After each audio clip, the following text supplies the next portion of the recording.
Assalamualaikum, salam Jumaat. Kembali bertemu dalam MHI Malaysia hari ini.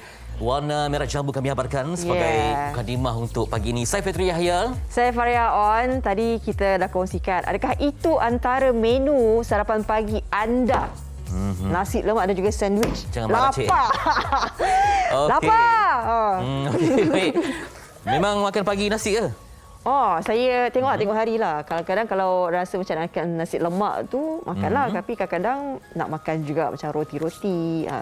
Tapi saya percaya, Fitri Yahya dia jarang sikit makan berat pagi-pagi ni. Dia makan buah-buahan. Tak kena benda yang ringan dulu. Lapik dulu dengan buah-buahan, dengan oat ke. Nanti masa pukul 11 ke 12 baru kita makan yang berat lah. Menjaga kesihatan, Itulah dia bab makin tua.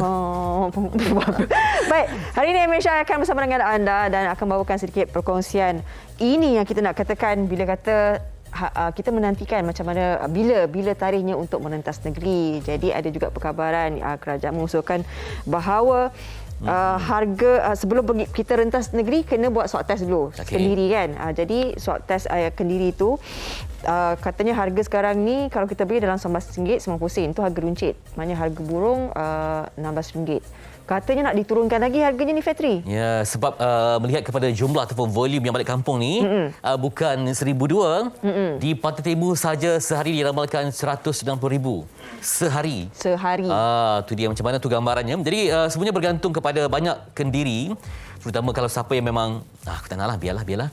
Ini bahaya juga sebab nanti akan berkumpul seketika di stesen minyak, nak apa dan itu. Betul. Kemudian di RNR. Betul. Dan juga mungkin kalau kecemasan nak makan, kalau saya tengok sekarang ni masih ada restoran yang hanya benarkan 2 orang saja.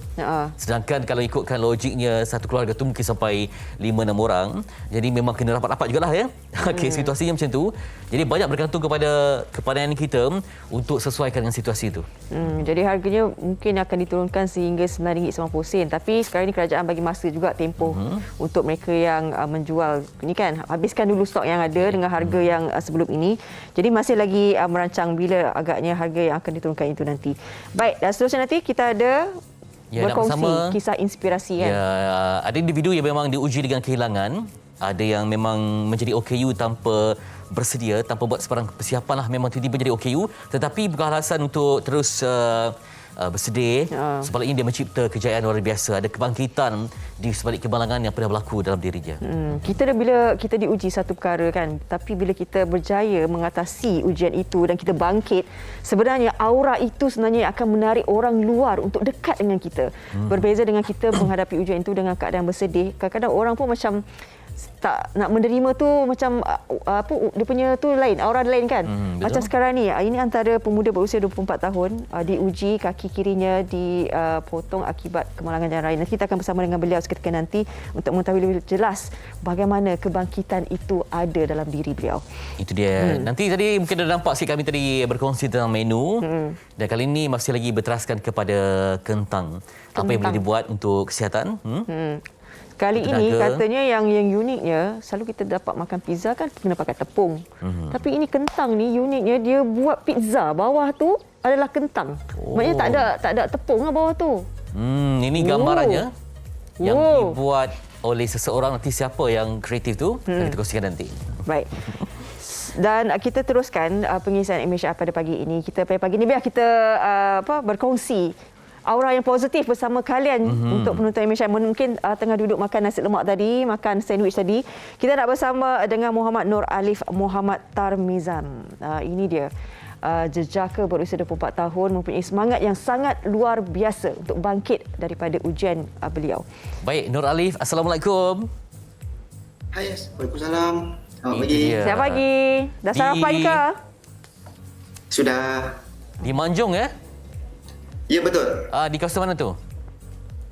Di kawasan Manjung, Manjung Point lah, dekat sebelah stadium. Oh, tu dia. Tahu lah. Dah lama tak balik kampung. Okey, baik. Okey, Alif. Kita nampak kepada keceriaan anda, positiviti yang dipamerkan pada pagi ini, mungkin ramai yang tak tahulah di sebalik dugaan yang pernah menimpa. Pada peringkat awal 2014, macam mana okey, sebelum kita bercerita tentang Alif, mungkin ada yang tertanyakan apa gambaran yang berlaku dan semuanya. Ini kita beri dulu mukadimahnya supaya ramai lebih faham perbincangan pada pagi ini. Kita saksikan sikit rangkumannya.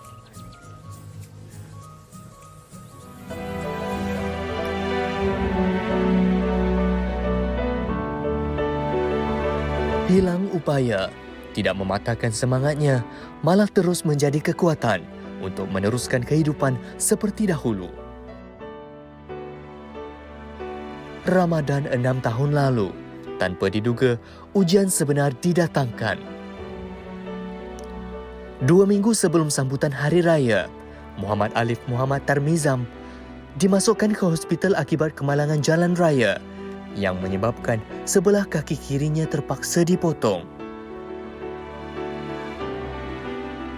Anak jati kelahiran Pulau Pangkur, Perak ini bangkit selepas 2 minggu tragedi hitam itu berlaku. Melupakan segala episod sedih yang dialami, jejaka berusia 24 tahun ini cukup aktif dalam pelbagai lapangan olahraga. Terkadang dia terlupa dengan kekurangan diri yang ada. Semangat positif yang dibawa ada ketikanya mencabar keupayaan diri sehingga dia mampu mengayuh basikal sejauh 25 km tanpa sebarang pengubah suaian. Sedikit kekurangan sebenarnya memberinya banyak kelebihan.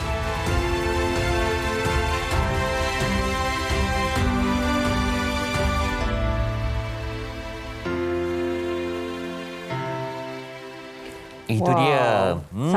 Saya memang tabiklah kepada Alif. Bila melihat video paparan tadi kan, rasanya anda mempunyai semangat yang sangat luar biasa, yang sangat-sangat tinggi. Kadang saya pula rasa saya kurang. Sebab walaupun kita tak mampu nak buat aktiviti lasak sebegitu, hanya orang yang tertentu saja dalam keadaan sebegitu kan. Ya. Alif, pada peringkat awal sebagai seorang manusia biasa, macam mana menerima takdir itu? Ya. Siapa yang banyak beri dorongan supaya bertenang, lapang dada dan bangkit mencipta kejayaan pada peringkat awal, Alif? Pada mulaan bila saya bergelar sebagai OKU, bagi saya mestilah rasa jatuh and down kan. Tapi bila saya lihat kedua ibu bapa saya, benda itu jadi satu kekuatan lah. Saya takkan rasa sedih lah. Sebab kalau saya sedih, ibu bapa saya lagi sedih. So dari situ saya takkan rasa sedih. Alif memang sebelum itu memang seorang yang aktif. Ya, betul. Okey, bagaimana sebab Alif tadi mengambil masa 2 minggu untuk bangkit. Itu satu tempoh masa yang sangat cepat untuk bangkit daripada kejatuhan. Bagaimana permulaan, maknanya bila dah pujuk hati tu, aku kena bangkit.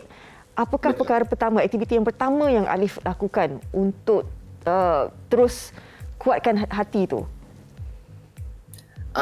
Benda pertama yang saya lakukan lepas saya aksiden, setelah 2 minggu, saya terus masuk dalam laut lah, sebab saya orang pulau kan. Jadi saya terus masuk dalam laut, and dari situ saya rasa tak mustahil tu apa-apa yang saya nak buat. Itu dia. Jadi dengan bantuan rakan ke bagaimana? Macam mana masa tu? Ya, betul. Kawan saya ada membantulah dalam pelbagai segi. macam mana sokongan diterima daripada sahabat sejati yang betul-betul tak berganjak ketika Alif jatuh, tetap bersama dalam perjuangan? Betul, Alhamdulillah sampai setakat ni kawan-kawan, sahabat-sahabat saya still lagi ada dengan saya dalam pelbagai aktiviti and semualah still ada dengan saya. Satu yang membanggakan, mungkin penonton Malaysia perlu tahu, Alif ni dia juga merupakan atlet renang juga kan untuk negeri Perak, dan juga bermain bola sepak untuk Persatuan Bola Sepak Kuda Malaysia. Ini bukan main-main saja. Ini memang betul-betul satu banyak ni juga profesional ni. profesional Nampak ni. gaya bukan main-main. Okey. Jadi macam mana kadang-kadang sebagai manusia biasa, kadang-kadang kita ada macam tiba-tiba down kan. Walaupun dah masuk ke satu fasa yang okey. Macam mana nak pulihkan supaya tidak ada bisikan-bisikan kata OKU dan sebagainya lemah sentiasa Betul. pada momentum garis perjuangan yang sama tu. Mengubah persepsi orang tu. Betul. Bagi saya down tu mesti ada, tapi benda tu kita kena mindset kita kena ubah lah. And kalau saya sedih sekalipun, kalau saya down sekalipun, kaki saya bukan tumbuh balik. So dari situ saya ubahlah saya punya mindset. Bagaimana respon keluarga sendiri bila macam selalunya kalau ahli keluarga ni dia ada perasaan yang risau lebih sikit kan? Jadi bagaimana melihat bila tahu Alif nak buat ni, nak buat tu, buat ni, bagaimana? Okey, pada mulanya saya punya family yang ada adik semua mestilah rasa benda tu susah kan, and takut melukakan diri sendiri ke apa ke. Tapi setelah saya buat, dia orang rasa benda tu mendatangkan kegembiraan buat saya, so dia orang akan support. Bagaimana nikmatnya berdikari, Alif? Anda memang seorang yang adventurous. Saya seronok sebenarnya benda ni. Dia jadikan satu cabaran lah buat saya, and ubah persepsi masyarakat lah. Ya, ada mungkin beberapa lagi impian, misi yang tak tercapai. Sebab ni ada juga yang daki gunung lah semua kan. Macam-macam impian bila kita, sebab ada ni seorang atlet, pastinya stamina itu pada tahap yang terbaik. Apa wawasan anda yang belum lagi dapat dicapai? Saya teringin nak join satu event aquathlon.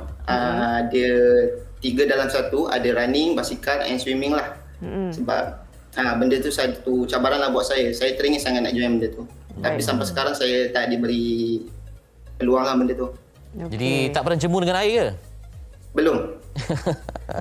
Okey, saya suka tengok yang tadi tu naik basikal tu. Sebenarnya macam mana boleh terfikir nak join naik basikal lah lepas ni?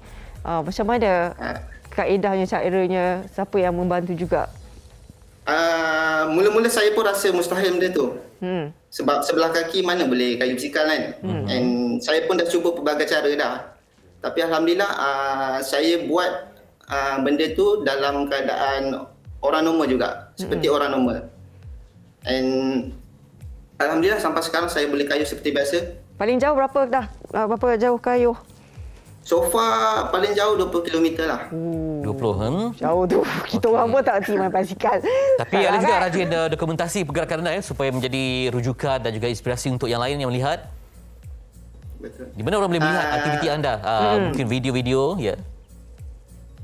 Bagi saya OKU ni janganlah rasa down, sebab kalau kita rasa susah sebenarnya ada yang lagi susah. So kalau saya satu kaki tak ada, sebenarnya ada orang yang tiada dua-dua kaki. So kena ubahlah benda tu. Baik. Mungkin nak kongsikan Instagram ke TikTok ke untuk orang tengok aktiviti anda, Alif? Boleh. Boleh melalui search Alif Tarmizam. Baik. Terima kasih Muhammad Nur Alif di atas perkongsian pagi ini. Pagi Jumaat ini pastinya satu perkongsian yang sangat-sangat bermanfaat kepada semua. Ya, terus kuatkan semangat anda. Mungkin nanti kita ada lagi aktiviti-aktiviti baru boleh berkongsi dengan Amy Shah juga. Itu dia. Nanti kita jumpa di Manjung, ya. Manjung Permai. Nanti PM tepi Factory Raya bila pergi Perak. Okey. Batu Pahat kan? Jauh-jauh. Okey, baik. Itu dia. Baik, itu dia sikit perkongsian berkenaan dengan Muhammad Nur Alif. Saya sangat teruja dan gembira bila adanya kisah-kisah sebegini yang kita kongsikan untuk rakyat Malaysia. Sebab tu dia tadi sebut air itu permainan sebab kan dekat dengan Pangkor. Yeah. Pangkor pun pulau yang harus diberikan tumpuan sebab pulau yang indah di Malaysia. Baik, kita nak berehat seketika. Sekembalinya nanti kita nak bicara lanjut berkenaan dengan ini bagaimana pengalaman antara individu yang terkesan teruk disebabkan oleh pandemik dan mahu bangkit dengan bantuan kerajaan. Selepas ini, di MHI.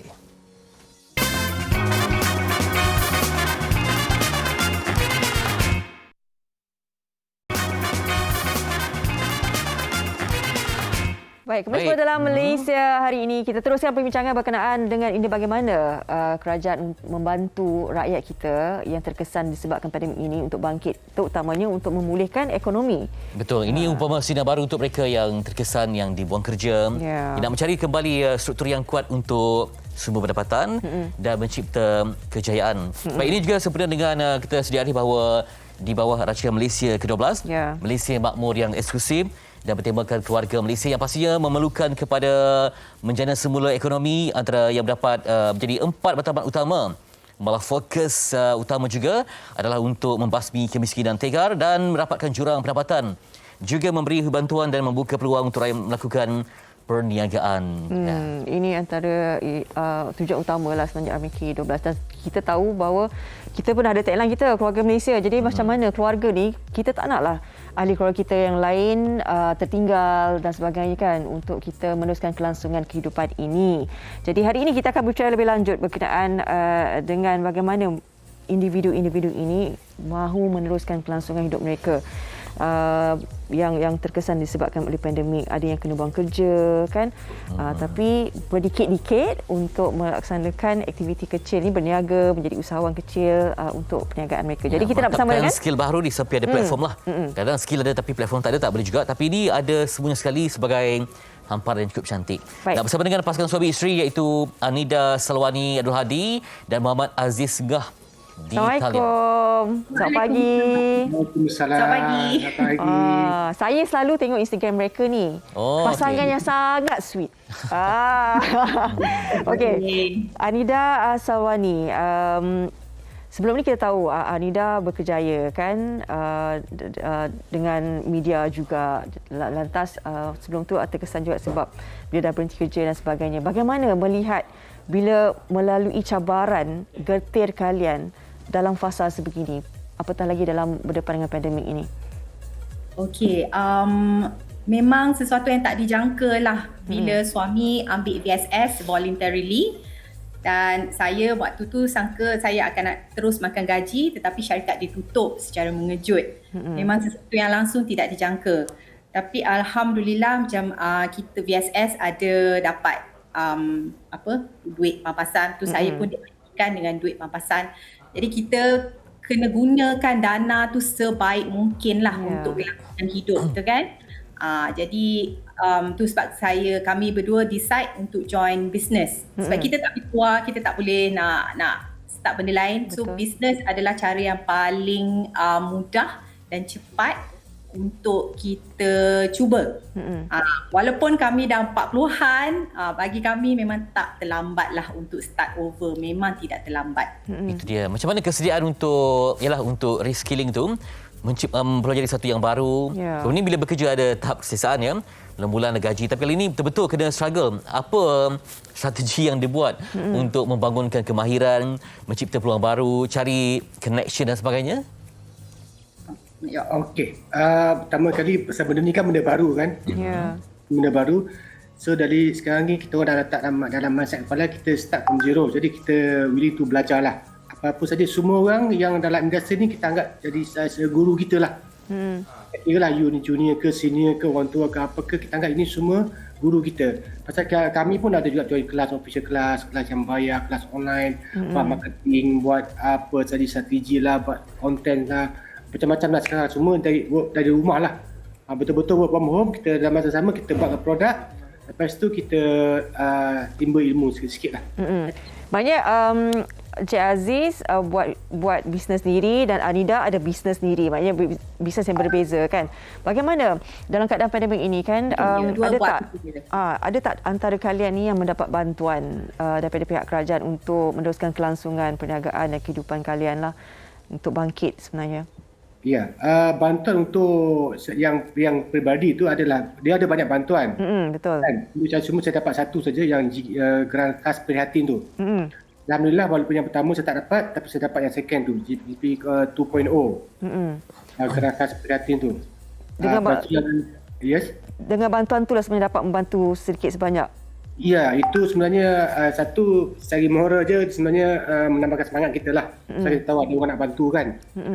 Bantu kita, pasal yang lain tu kita jatuh cari sendiri. Dan itu juga boleh buat orang kata apa, pusingan modal awal lah. Jadi bila suami isteri kan, siapa yang betul-betul lead? Sebagai yang ni mungkin suami ke mungkin jaga kewangan ke, isteri sebagai siapa? pemasaran ke, macam mana bersatu di dalam bumbung yang sama, dalam fikiran yang sama pada masa untuk kejayaan.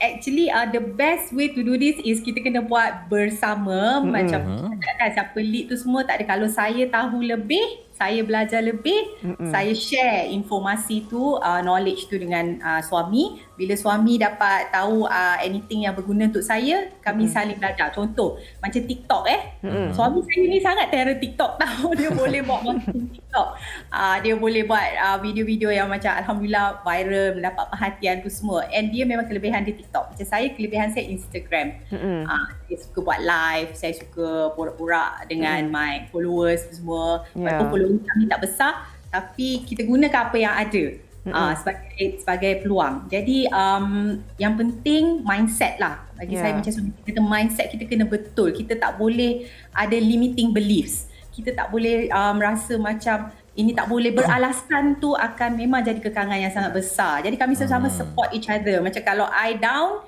dia akan macam pujuk. Kalau down, kita kena saling kuat lah. Jadi banyak try and error jugalah sebelum sampai ke tahap yang agak competent.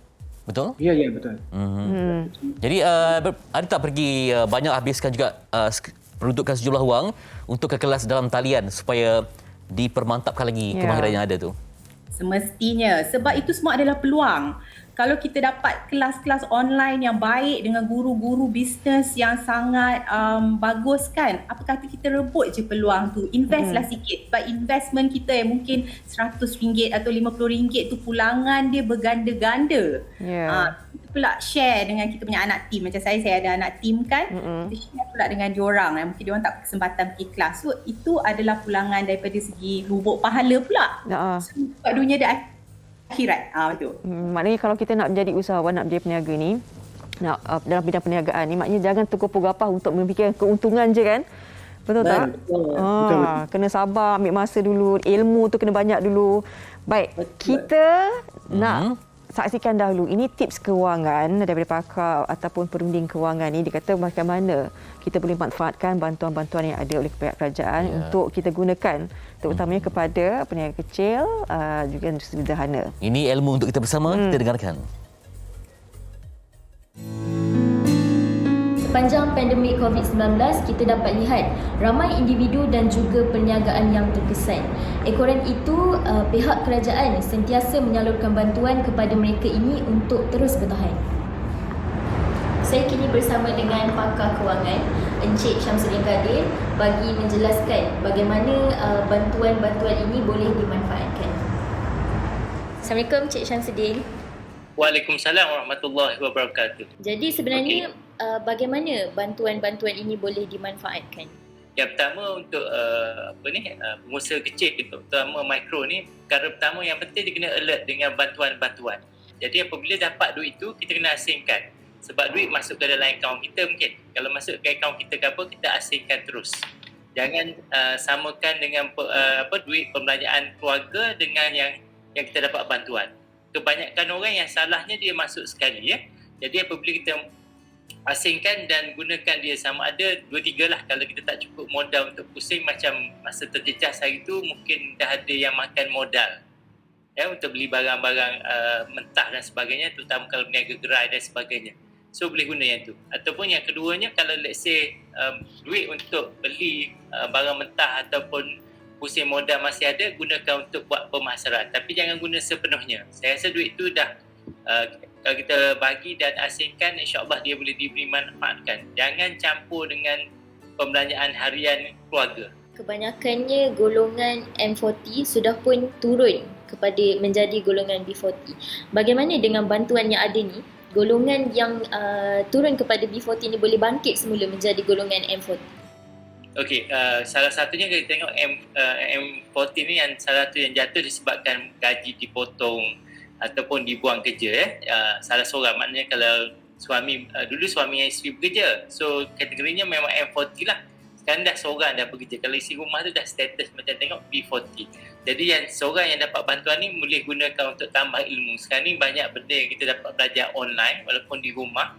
Gunakan sebahagiannya untuk menjana pendapatan. Di zaman ni seorang rakyat tidak boleh dah bergantung pada satu sumber pendapatan sebab kita nampak COVID yang berlaku beberapa tahun ini telah menjejaskan terlalu ramai orang daripada sumber pendapatan. Jadi bergantung pada satu sumber tak boleh. So jadi gunakan duit yang bantuan ni untuk tambahkan, untuk janakan pendapatan kedua. Itu sedikit dia tips daripada perunding. Duit itu sangat sumbangan. penting, kritikal, tapi kena pandai untuk salurkan ke tempat yang terbaiklah. Ya, ada pelaburan, ada yang kita bayar hutang dan ada yang digunakan untuk memperkembangkan lagi cabang-cabang yang ada. Baik, kita tanya Puan Anida dan juga Cik Aziz. Kan kalian berdua sebelum ini makan gaji kan. Lepas tu bila berhenti kerja, lalu pula fasa pandemik ini. Jadi bagaimana kalian melalui satu fasa ataupun situasi yang genting? Pernah tak ada satu ketika tu duit tu memang nak pusing pun tak boleh? I think setakat ini Alhamdulillah dah setahun lebih. Lalu Alhamdulillah okey. Of course ada bulan-bulan yang kita rasa macam cukup tak?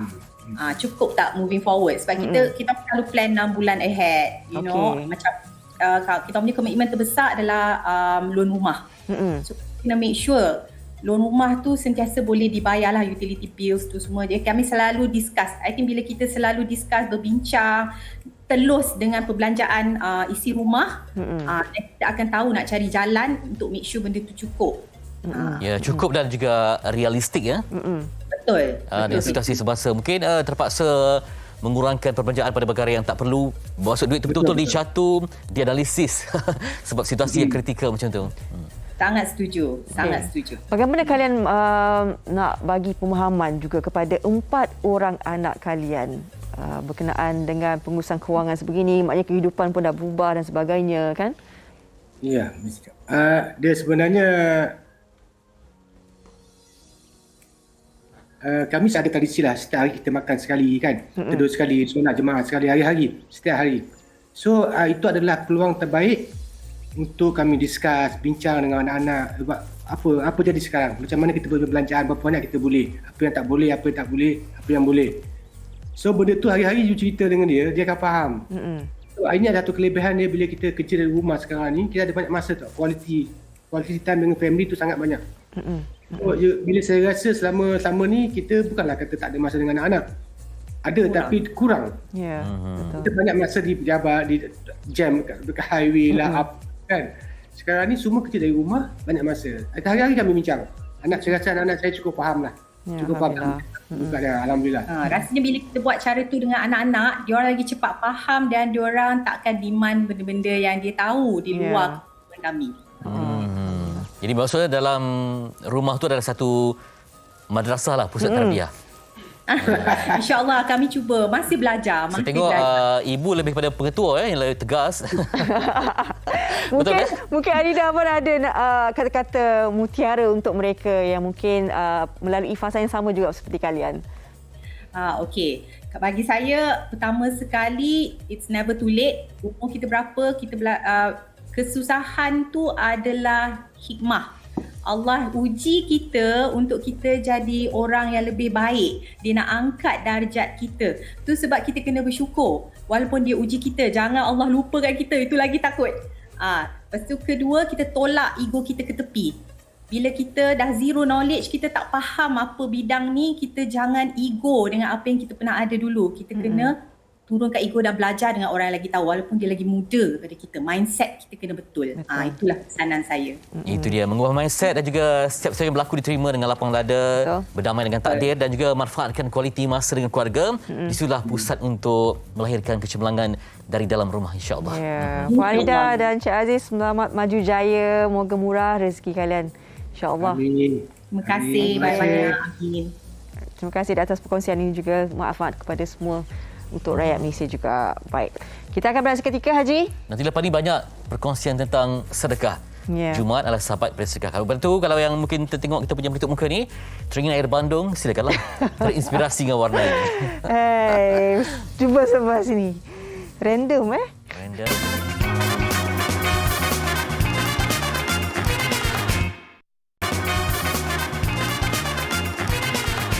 Baik, terima kasih kerana masih setia bersama kami di Malaysia. Hari ini kita nak teruskan pengisian MHI hari Jumaat kan. InsyaAllah kita akan bawakan bersama-sama apa yang positif kepada anda. Jom bersedekah untuk hari Jumaat ini. Kita nak terus berkenaan dengan dana wakaf pembinaan Masjid Al-Ulum Wat Thayyibah Pantai Remis Perak bersama dengan Ustaz Jafri Abu Bakar Mahmudi, merupakan pendakwah bebas merangkap Duta Khas Jawatankuasa Pembangunan Masjid Al-Ulum Wat Thayyibah Pantai Remis Perak. Assalamualaikum Ustaz. Waalaikumsalam warahmatullahi wabarakatuh. Sedap Fariha sebut Wat Thayyibah. Saya kan saya mengaji Wat Thayyibah. Ustaz, saya gurau Ustaz. Baik, Ustaz, berkenaan dengan dana wakaf pembinaan Masjid Al-Ulum ni kan. Mungkin Ustaz boleh ceritakan dululah berkenaan dengan madrasah ini yang akan dibangunkan masjid ni pula nanti. Ya. Alhamdulillah masjid kita ni kita telah memulakan pembinaannya pada Mei 2020 hari itu, dan kita jangkakan insya-Allah kita akan siapkan pada pertengahan 2022 insya-Allah. Dan yang istimewanya tentang masjid ini Fariha dan semua penonton sekalian, sebab subhanallah kita bukan sekadar nak bina masjid yang biasa-biasa. Kita nak bina masjid yang di sana ada 17,000 masyarakat yang akan menggunakan masjid ini dengan kapasiti masjid yang boleh menempatkan sehingga 5,000 jemaah. Dan yang paling best sekali ialah bukan sekadar masjid, tetapi dia juga merupakan tempat pengajian kepada pelajar-pelajar tahfiz yang ada sekitar 300 orang sekarang. Jadi orang datang. Kalau kita buat masjid rumah Allah ini, subhanallah, orang solat dekat situ, orang buat ibadat dekat situ pun kita ada tumpang pahalanya. Bayangkan masjid kita ni bukan sekadar 5 waktu solat orang beramal, orang manfaatkan, tetapi pada setiap waktu ada saja pelajar-pelajar yang menghafaz Al-Quran, yang menuntut ilmu di tempat tersebut. Dan bayangkan setiap huruf yang dihafaz, yang dibaca oleh anak pelajar tersebut akan sampai manfaatnya kepada orang yang mewakafkan. Jadi subhanallah sallallahu alaihi Muhammad, zakat sekarang ni progres masjid lebih kurang 10 ke 15% dan kita subhanallah dah naik ke bangunan 2 tingkat atas dah bangunan tersebut.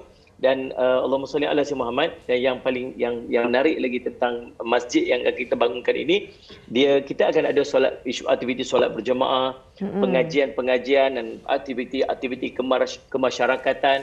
Kita ada bilik pengurusan jenazah, kelas hafazan untuk pelajar tahfiz dan orang awam, bazar untuk perniagaan, bilik mesyuarat dan kemudahan untuk orang-orang bermusafir. Jadi Allahumma salli ala Muhammad, jangan kita lepaskan peluang. Hari ini Fariha, kita duduk depan TV, kita duduk ingat kata kita sekadar nak tengok MHI, tapi sebenarnya apa yang Allah sedang usahakan, Allah nak berikan kepada kita ialah peluang untuk kita berinfak. Allah dalam ramai-ramai Allah pilih kita. Kadang-kadang kita duduk makan kat kedai, tiba-tiba ada kucing mai letak tangan dia dekat paha kita, lepas tu buat muka kucing macam tu kan. Semua pasal apa dia mai kat kita, pasal apa dia tak pergi kat orang lain, sebab pahala tu dekat kita. Dan pahala sedekah ni bukan pahala yang ringan-ringan. Allah sebut masalul ladzina yunfiquna amwalahum fi sabilillah kamathali habatin ambatat sab'ana sila. Sehingga akhir ayat Nabi kata apa? Bandingan derma yang Allah sebut, bandingan derma yang Allah yang kita infakkan ke jalan Allah ni seperti satu benih yang tumbuh 7 tangkai. Dan setiap tangkainya ada 100 biji. Maksudnya setiap sen, setiap ringgit yang kita infakkan kepada jalan Allah ni, Allah akan kurniakan kepada 700 kali ganda. Seringgit tuan-tuan masuk, Allah kira 700 ringgit. Bayangkan, salih ala semua manfaat yang sangat besar, terutamanya pada hari Jumaat yang penuh dengan barakah ni. InsyaAllah. Ustaz, tengok pun cantik tadi dia punya ni kan. Kalau masjid tu nanti dah siap pembinaannya tu, tapi kita nak tahu juga setakat ini berapa dah kutipan dana ni dan perlukan berapa banyak lagi sebenarnya untuk sempurnakan masjid ni, Ustaz? Betul Fariha, saya selalu sebut macam ni. Kadang-kadang kalau ada orang nak buat masjid, jangan lepaskan peluang ni, rebut. Rebut sebab Nabi ni di antara amal kebaikan yang mendatangkan pahala setelah orang yang melakukan itu meninggal dunia. Dia dah meninggal dunia dah, pahala dia masih mengalir lagi, tak berhenti-berhenti lagi. Antara dia salah satunya ialah masjid yang dibina. Subhanallah. Dan Nabi SAW juga sebut, idza mata ibni Adam, bila meninggalnya anak Adam, maka inqata' amalus ila thalath, terputuslah segala amalannya kecuali 3 perkara. Salah satu ialah sedekah jariah. Dan inilah peluang yang Allah nak berikan kepada kita daripada jumlah keseluruhan Allahumma salli ala Sayyidina Muhammad yang kita perlukan sebanyak 20.7 juta. Sekarang ni telah terkumpul 8.2 juta. Banyak lagi yang kita perlukan. Banyak lagi. Betul. Inilah peluang yang Allah berikan kepada kita dan jangan lepaskan peluang ni. Sekejap lagi Fariha pun nak sedekah sekali. Salli ala Sayyidina Muhammad. Apatah lagi kita dekat sana yang Allah berikan peluang ni kepada kita untuk kita mendapat manfaat dengan sedekah ni. Tuan-tuan jangan lepaskan peluang hari Jumaat. Lagi tak sunset hari ni, hari Jumaat, peluang sangat terbuka dengan barakah yang melimpah ruah kepada kita. Maka subhanallah, pastikan ada sedekah kita yang kita infakkan, dan paling cantik ialah pada pagi ni kita infakkan ke jalan Allah dengan kita membantu untuk kita membina masjid. Nabi SAW sebut barang siapa yang mampu membina masjid walaupun hanya sebesar sarang burung saja, maka Allah akan membina untuknya satu rumah dalam syurga. InsyaAllah. Banyak Ustaz kongsi tu. Saya berasa insyaAllah mungkin ini manfaat kepada semua jugalah Ustaz. Ustaz, kalau mereka ni nak mendema, nak wakaf ni kat mana Ustaz? Baik, Allah Masya Allah, kita boleh ada nombor yang tertera dekat bawah sana. Ada Ustaz Maulana dan Ustaz Bad yang akan melayan Salli ala Sayyidina Muhammad mesej-mesej dan pertanyaan-pertanyaan anda. Ataupun tuan-tuan boleh terus masuk ke masjidulumwattayyibah.com masjidulumwattayyibah.com ataupun tuan-tuan boleh terus masuk ke akaun Maybank yang tertera di skrin anda tu. Tuan-tuan screenshot skrin tu. Tuan-tuan nanti subhanallah Ustaz jangan bertangguh, terus sahaja. Nabi SAW sebut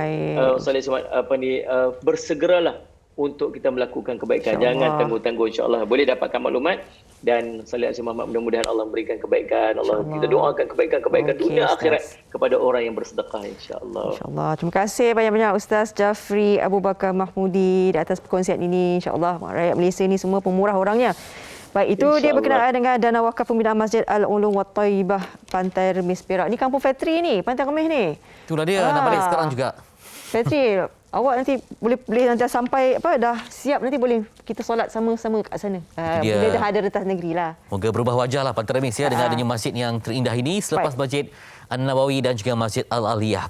Baik, kita nak berkongsi sesuatu untuk anda yang nak sarapan berbeza. Ini pizza tetapi basenya ataupun dohnya adalah kentang yang sesuai untuk anda yang inginkan kelainan dan makanan yang berkhasiat lagi berkualiti. Ini untuk membuka selera anda, kita saksikan.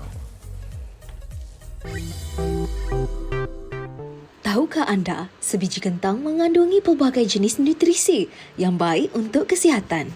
Antaranya vitamin C dan vitamin B6 yang dapat membantu meningkatkan tahap imunisasi badan. Kandungan serat dan karbohidrat yang tinggi dalam kentang juga dapat memberikan tenaga dan baik untuk sistem pencernaan. Kentang boleh divariasikan dengan pelbagai kaedah masakan seperti rebus, goreng dan panggang. Dough pizza kebiasaannya dihasilkan daripada tepung, tetapi kini doughnya dievaluasikan dengan berasaskan kentang. Menu bahara sarapan pagi yang pasti mengenyangkan sepanjang hari. Antara bahan-bahan yang diperlukan adalah kentang yang dipotong nipis dan memanjang, puri tomato, keju mozzarella, sausage, capsicum atau lada benggala, serbuk lada hitam dan sedikit minyak zaitun. Mula-mula kita masukkan kentang dan ratakan menjadi bentuk bulat.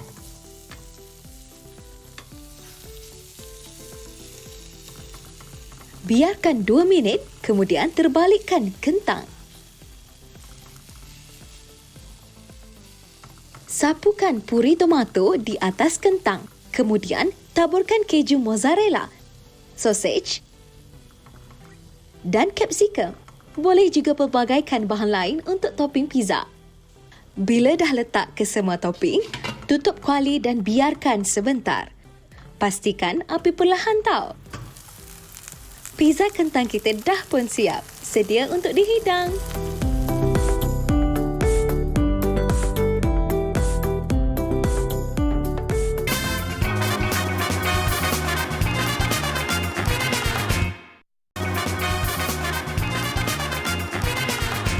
Kembali di MHI dan kita mengajar untuk ke lembah. Ini lembah untuk berbakti dengan amal sedekah. Ini tentang Mahat Tahfiz Sains Fatimah Az-Zahrah untuk anda. Rugi kalau tak buat. Sesungguhnya bersedekah pada hari Jumaat lebih afdal daripada hari-hari yang lain. Ketahuilah, ketika ini Mahat Tahfiz Sains Fatimah Az-Zahrah memerlukan bantuan anda. Gandakan rezeki dan pahala dengan berinfak untuk MTS FAST sekarang. Itu dia sebuah seruan yang baik untuk mengajak pada cintakan ilmu. Nak bersama dengan Ustaz Hanafiah Abdul Malik, Wakil Mahat Tahfiz Sains Fatimah Az-Zahrah, yang difahamkan memang ramai yang memohon, tetapi kita perlukan juga kepada dana yang kuat ya untuk membangunkan sebuah pusat ilmu yang cemerlang. Assalamualaikum Ustaz.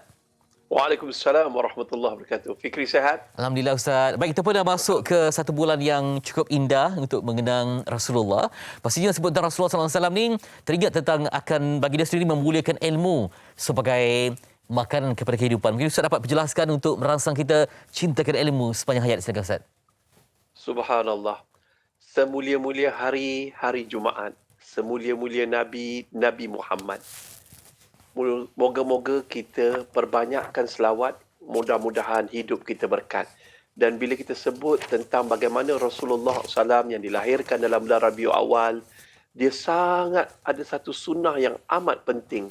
Sunnah itu pun juga berdasarkan wahyu pertama, iaitu Iqra'.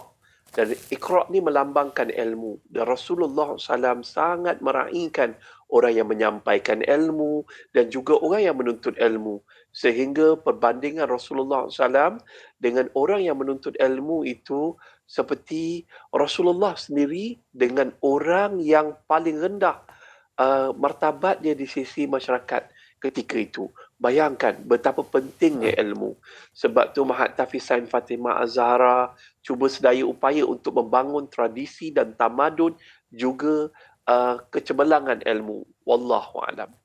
Jadi Ustaz, pada bulan Rabiul Awal ini apa amalan yang amat dituntut supaya kita dapat meraihkannya bersama, menambah pahala dan juga meningkatkan kualiti sebagai Muslim yang beriman? Ustaz, silakan. Antara amalan sunnah Nabi yang Nabi lakukan setiap hari adalah bersedekah.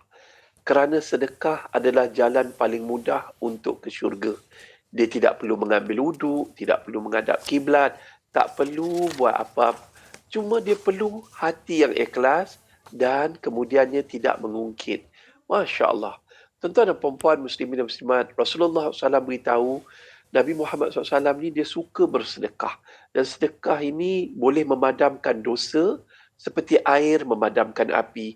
Sedekah adalah menyebabkan orang yang suka bersedekah dicintai Allah, disayangi makhluk, dekat dengan syurga, jauh daripada neraka. Dan kita pujuklah hati kita sempena hari Jumaat.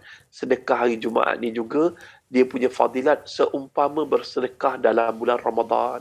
Nak pula sedekah pada hari Jumaat, Masya Allah. Tuan-tuan, kita menyeru pada orang ramai untuk sumbangan dana pembangunan dan pengurusan Mahat Tahfiz Sains Fatimah Az-Zahrah untuk kita dapatkan 5 juta. Itulah setakat ini dah terkumpul. Banyak dah. Cuma yang tinggal sikit lagi. 1.22 juta. Lebih kurang 1.220.000. Itu maklumat terkini. Dan kemudiannya tuan-tuan dan perempuan, dana ini akan diaudit. Sebab kami ini duduk di bawah Lembaga Zakat Selangor. Kita penolong Lembaga Zakat Selangor. Dan kami ini berdaftar dengan Kementerian Pendidikan Malaysia, Pelajaran Malaysia. Kami juga berdaftar di bawah Majlis Agama Islam dan Jabatan Agama Islam Selangor. Tuan-tuan dan perempuan muslimin dan muslimat, apabila terbenanya sebuah sekolah komplek yang sebelum ni kami menyewa 10 blok bangunan untuk menempatkan 330 orang pelajar. Namun sejak kebelakangan ini ramai sangat yang ingin masuk mendaftarkan diri sebab keputusan kami cemerlang. Dah 10 tahun keputusan pelajar-pelajar kami cemerlang sehingga pelajar-pelajar kami ini dapat melanjutkan pelajaran ke Mahat Tahfiz Ulul Albab, MRSM Ulul Albab dan banyak lagi institusi yang lain. Dan menyebabkan kami perlukan satu tempat, satu tanah, satu bidang tanah yang seluas 3 ekar yang kami akan beli dengan dana yang tuan-tuan peruntukkan ini sebanyak 5 juta ini. InsyaAllah tuan-tuan dan perempuan muslimin dan muslimat, Saya doakan selama mana bangunan itu terdiri, tanah itu ada dan kemudiannya orang beribadah di dalam situ, orang solat dalam tu, belajar menuntut ilmu dan kemudiannya ya Allah, orang berzikir, menghafal Al-Quran, insya-Allah pahala menderu-deru, mencurah-curah masuk ke dalam akaun anda walaupun anda telah meninggal dunia. Jom pujuk hati kita, lembutkan hati kita, bila berita ni sampai, segerakan tangan kita untuk menyumbang. Wallahu a'lam. Jadi ini satu seruan yang amat indah untuk kita berbakti, beramal dan membina tamadun ilmu. Sekali Ustaz mungkin dapat kongsikan nombor akaun ataupun apa saluran untuk kita infak dan sedekah Ustaz untuk bersama-sama kita bangunkan sebuah tamadun ilmu. Silakan. Ini dekat kaca TV ada nombor yang tertera, tuan-tuan boleh hubungi dan ataupun takat gambar. Dan kemudiannya kita ada barcode. Barcode yang pertama untuk secara umum tu tuan-tuan boleh bagi bila-bila yang tuan-tuan ingin menyumbang. Ilegasi ni infak secara bulanan. Dan kemudiannya marilah kita bersihkan harta kita. Dalam keadaan sekarang ni mungkin harta kita bercampur antara yang halal subhah dan yang haram. Dan ada satu lagi teknik, kita nak dapatkan pendapatan dengan lebih lumayan, rezeki yang lebih luas dengan bersedekah. Tidak akan miskin mereka yang bersedekah. Baik, insya-Allah. Terima kasih Ustaz. Satu marah yang indah, satu lagi dakwah di pagi Jumaat yang berkah ini. Terima kasih banyak Ustaz. Assalamualaikum. Waalaikumsalam warahmatullahi wabarakatuh. Baik, demikian Ustaz Hanafi Abdul Malik berkongsi tentang Ma'had Tahfiz Sains Fatimah Az-Zahra sebagai gedung ilmu untuk kita rancangkan lagi kelahiran umat Islam yang berkualiti, beriman, menjadi hujatul Islam yang kaya dengan falsafah dan kebaikan. Baik, kita telah pun berada di penghujung rancangan. Jangan lupa esok MHI tajuk esok Isnin, pula. Astaghfirullahalazim. Kita faham dengan penuaan yang melanggar. Hari Isnin, Malaysia rumah kedua. Dan jangan lupa hari ini, petang nanti, jam 4 petang, katanya Perdana Menteri akan berkongsikan tentang konsep keluarga Malaysia dalam pra-pelancarannya nanti. Jadi ini untuk kita memahami lebih lanjut berkenaan dengan konsep keluarga Malaysia itu. Kan kadang-kadang kita cakap keluarga Malaysia, keluarga kita, tapi sebenarnya lebih mendalam. Sebab saya pun tak fikir, sebab sekarang ni yang dalam fikiran saya ialah rentas negeri. Semoga ada berita baik juga diumumkan. Siapa tahu kan? Mana tahu, insya-Allah kan. Tapi kalau nak balik tu buat swab test dulu ya. Ya. Jangan kita balik je ya. Balik ke kampung dengan rindu, pulang ke KL dengan selamat. Bukan kita pulang bawa bencana, balik buat derita. Itu tak nak Baik, jaga diri, jaga keselamatan diri juga dan kesihatan. Itu dia. Segala yang buruk tinggal sini, yang baik bawalah ke mimpi. Jumpa lagi minggu depan. Assalamualaikum. Selamat bermimpi. Bawa mimpi. Ayuh keluarga Malaysia, kita bulatkan tekad dan bersatu hati untuk terus memelihara serta mempertahankan kedaulatan negara. Sebagai keluarga Malaysia yang besar, kita harus bertoleransi dalam semua perkara. Hormat menghormati serta mengekalkan perpaduan rakyat yang berbilang kaum, agama dan bangsa serta integrasi nasional silang budaya adalah tunjang kekuatan kita sebagai sebuah negara bangsa yang berjaya. Umpama selembar benang dikait, ditenun dan dijalin, akhirnya menjadi kain yang sempurna indah.